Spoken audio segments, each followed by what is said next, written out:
أعوذ بالله من الشيطان الرجيم. بسم الله الرحمن الرحيم.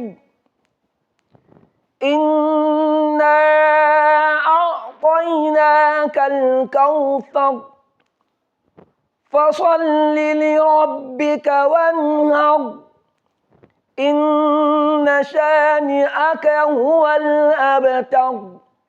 Alhamdulillah, kamar yadda 'yan uwa kuke gani, muna buƙatar ku taya mu da addu'a dangane da wannan niyya da muka ɗauko muke yi akan Allah ya dafa mana, ya taimaka mana, ya ba mu ikon idar da wannan niyya da kuma wannan ƙoƙari da muke yi. Muna gabatar da karatun Alƙur'ani ne a social media ɓangaren TikTok da Facebook da YouTube channel.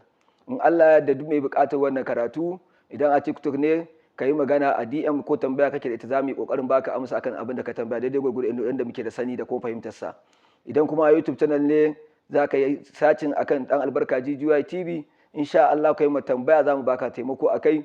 Idan kuma training kake so a baka na musamman akan karatun Alƙur'ani, to kofa a buɗe take, za ka iya yin magana domin a baka WhatsApp number ka yi rijista domin ka samu wannan karatu da wannan tsare-tsare masu ɗimbin tarin yawan gaske. Insha Allah ta'ala muna fatan Allah ya taimaka mana, Allah ya ba mu dacewa. Wassalamu alaikum wa rahmatullahi ta'ala barakatuhu.